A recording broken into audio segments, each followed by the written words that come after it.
सीधे नजर लाइव में आप सभी दर्शकों का स्वागत है। अभी तक की तमाम छोटी बड़ी खबरों के साथ मैं हूं रूपा गुप्ता। गिरिडीह जिले के जमुआ थाना क्षेत्र के पोबी में अपने घर की छत पे सो रहे चौकीदार की गिरकर मौत हो गई। बताया जाता है कि जमुआ थाना में चौकीदार के पद पर कार्यरत भागीरथ पासवान बीती रात खाना खाकर घर की छत पर सोने के लिए गया। इसी दौरान छत पर से ही गिरकर उसकी मौत हो गई। परिवार वालों ने आनन फानन में अस्पताल लाया, जहां पर चिकित्सकों ने उसे मृत घोषित कर दिया। इस घटना को लेकर परिजनों में शोक है, उनका रो रो कर बुरा हाल है। हालांकि घटना की जानकारी मिलते ही पुलिस पहुंची और शव को अपने कब्जे में लेकर पोस्टमार्टम के लिए गिरिडीह सदर अस्पताल भेज दिया है।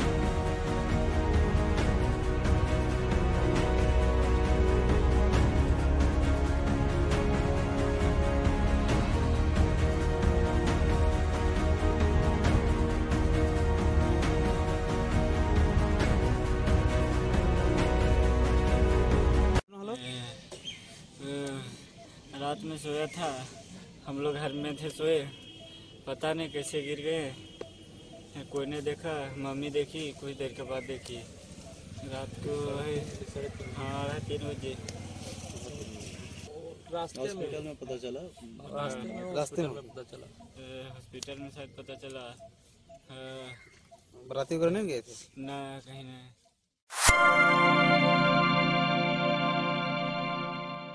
हजारीबाग से अवैध रूप से अंग्रेजी शराब का खेप बिहार पहुंचाया जाता है। पुलिस की छापेमारी में इसका खुलासा किया गया है। पिकअप वैन में हजारीबाग से शराब लादकर बिहार के लिए जा रहे वैन को पुलिस ने जब्त किया।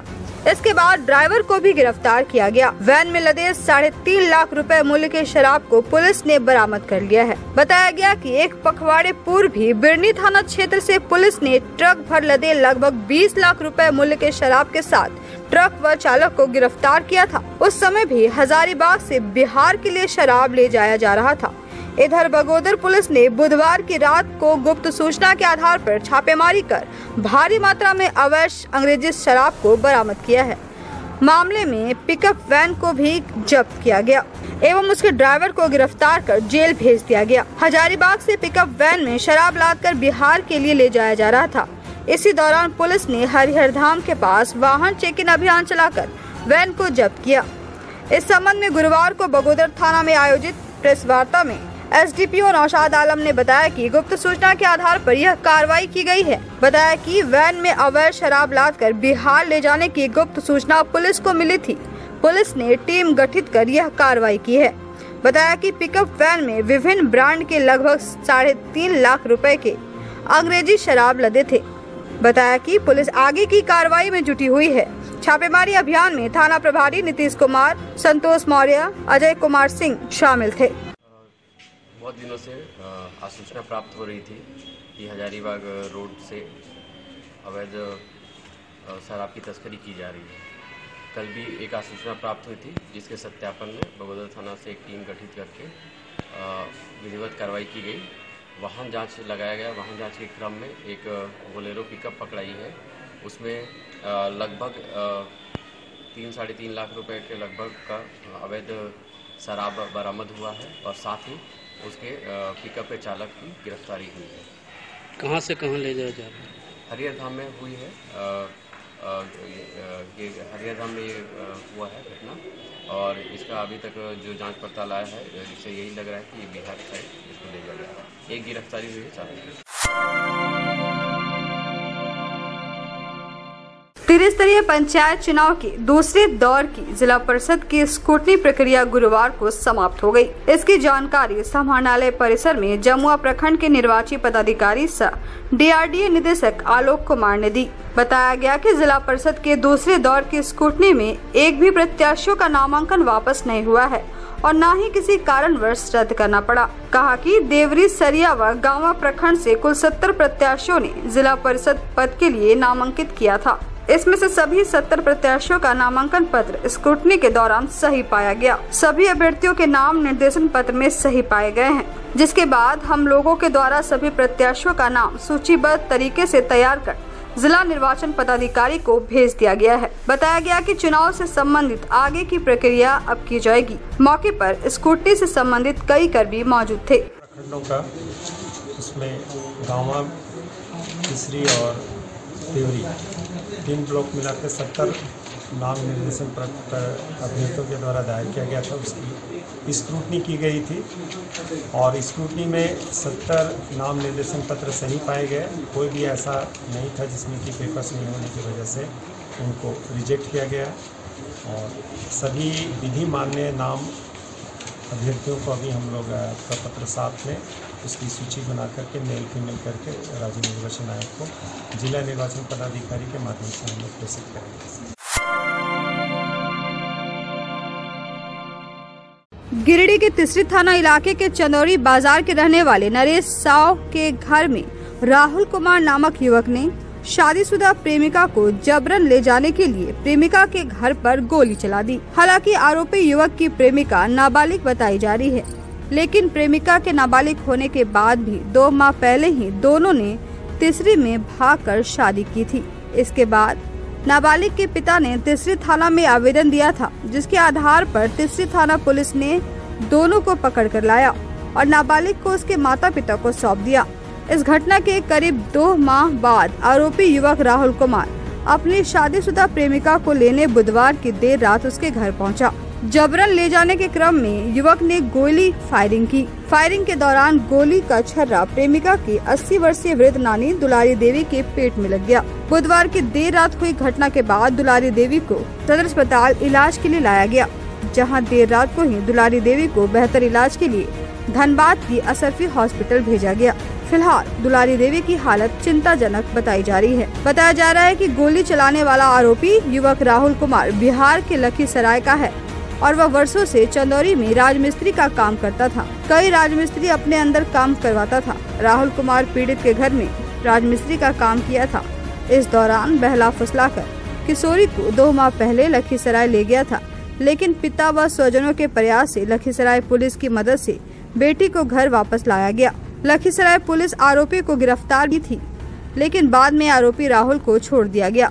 इधर घटना की जानकारी मिलते ही देर रात ही तीसरी थाना प्रभारी पीकू प्रसाद दलबल के साथ घटनास्थल पर पहुंची और पूरे मामले की जानकारी ली।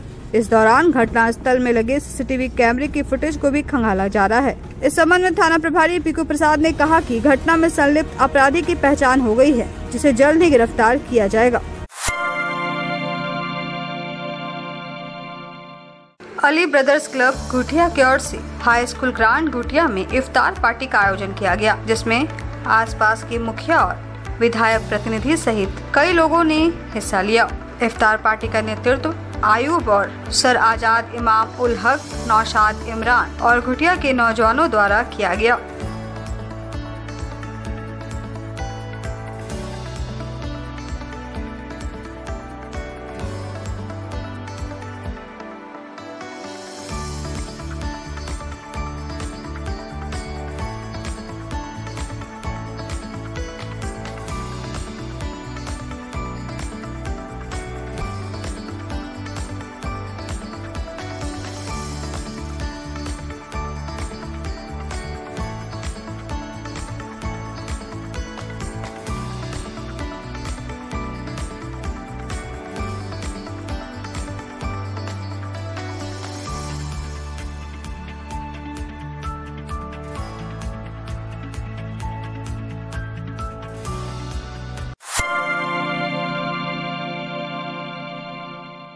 अब सजिए और सजाइए, त्योहारों की खुशियाँ मनाइए कश्मीर फैशन मार्ट के संग। त्योहारों का हो मौका या किसी को देना हो तोहफा, कश्मीर फैशन मार्ट आपको दे रहा है शानदार मौका, यानी कपड़े की खरीदारी करें और बम्पर छूट का लाभ उठाएं। पिछले 20 वर्षों से आपको और आपके पूरे परिवार को अच्छे ब्रांड के अच्छी क्वालिटी के कपड़े पहनाता आ रहा है। तो इस त्योहार एवं लगन को बनाए कुछ खास।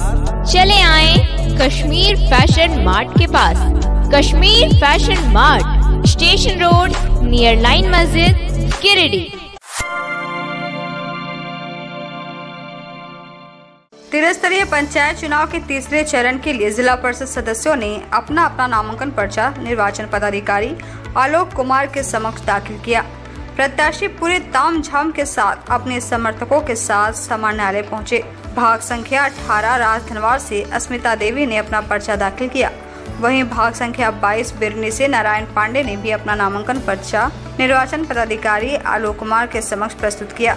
वहीं भाग संख्या 18 से राजधनवार से आसिया प्रवीण, भाग संख्या 17 राजधनवार से कौशल्या देवी ने भी अपनी दावेदारी पेश की। भाग संख्या 21 राजधनवार से रिंकू देवी ने भी अपना नामांकन पत्र दाखिल किया। वहीं राजधनवार भाग संख्या 17 से भूषण यादव ने अपना नामांकन पर्चा भरा। त्रिस्तरीय पंचायत चुनाव के तीसरे चरण के लिए जिला परिषद सदस्यों ने काफी उत्साहित होकर समाहरणालय पहुंचे और अपना नामांकन पर्चा दाखिल किया।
अभी जो हम तो वर्तमान यहाँ का जिला परिषद है, उस क्षेत्र भाग संख्या 18 का और आज भी महिला सीट होगी और पत्नी है, और हम लोग का हमेशा विकास का ही लक्ष्य रहता है। और हम अपने क्षेत्र में भाग संख्या 18 में जितना 5 जोन में नेबर से ज़्यादा हम 18 में किए हैं, और इस बार भी लक्ष्य वही है कि हर गली कूची नाला जितना भी टूटा फूटा है इसको हम लोग कंप्लीट करेंगे। विपिन कुमार मेरी धर्म पत्नी है समिता देवी, वो चुनाव लड़ रही है जिला परिषद भाग 18 से धनवार में, जिसमें 8 पंचायत आता है। जरी, सिंघा, गादी, केंदुआ, बरजो, करगाली, सपामारन, गिरिडीह एंड गलवाती, और ये जिला परिषद का चुनाव लड़ रही है। जनता का स्नेह है, इस वजह से आज हम लोग मैदान में हैं और आपको दिख ही रहा होगा। बस यही हमारा मुद्दा है, युवाओं नई है, युवा है और युवाओं का भरपूर समर्थन है। भाग संख्या 22 से आज मैं जिला परिषद का प्रत्याशी के रूप में नामांकन किया हूँ, और जिस तरह से जनता का रुझान है, जिस तरह से जनता का सहयोग हमें अपने क्षेत्र में मिल रहा है, इस जनता का मैं ऋणी हूँ और भविष्य में भी ऋणी रहूँगा। भाग से हम चुनाव जिला परिषद के नॉमिनेशन कराए हैं, और राजधनवार प्रखंड में जो 5 जिला परिषद क्षेत्र है, 17 नंबर जिला परिषद क्षेत्र में जो सबसे गरीबों का जो अभी देखने को मिल रहा है कि बिजली पानी, जो गरीबों का वृद्धा पेंशन, जो अभी पढ़ाई लिखाई जो अभी बच्चों का सही से नहीं मिल पा रहा है। और अभी सरस्वती शिशु विद्या मंदिर बरगंडा में बुधवार को सीबीएसई 10वीं की परीक्षा शुरू हुई। प्रधानाचार्य शिव कुमार चौधरी ने बताया कि सरकार के गाइडलाइन का पालन करते हुए परीक्षा ली गई है। सभी कमरों को सैनिटाइज किया गया है। मुख्य द्वार पर परीक्षार्थियों का थर्मल स्कैनिंग भी की गई एवं सैनिटाइजर दिया गया। बच्चे मास्क लगाए हुए थे। जिन बच्चों के पास मास्क नहीं था वैसे बच्चों को मास्क दिया गया। विद्यालय में सुभाष पब्लिक स्कूल कुलढिया और गुरु नानक विद्यालय स्टेशन रोड के कुल 468 परीक्षार्थियों में 456 परीक्षार्थी उपस्थित हुए एवं 12 अनुपस्थित रहे। परीक्षा केंद्र पर व्यवस्था से बच्चे संतुष्ट नजर आ रहे थे।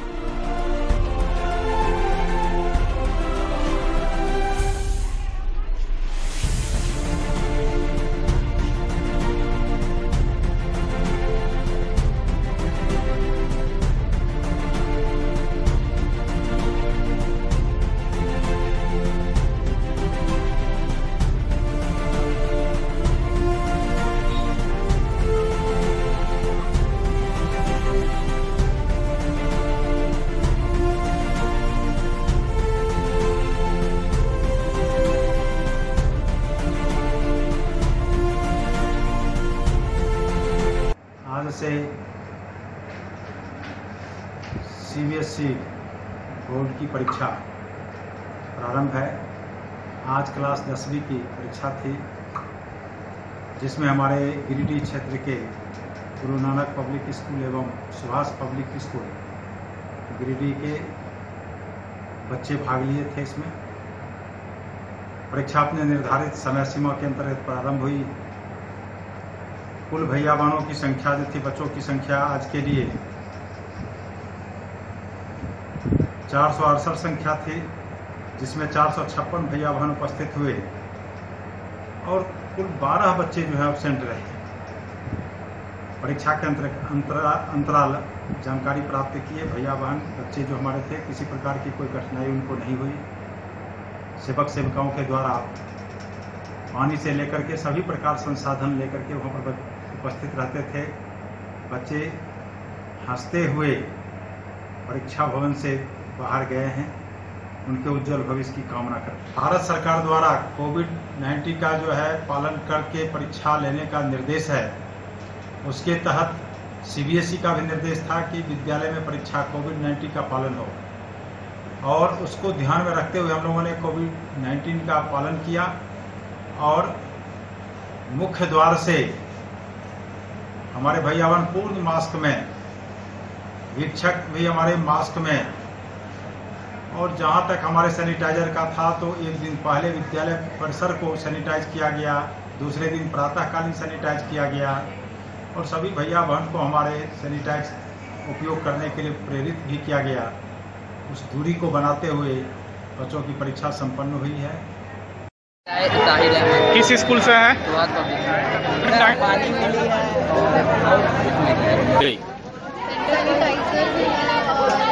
सैनिटाइजर का पेन वगैरह अच्छा था, लाइट सारी अच्छी।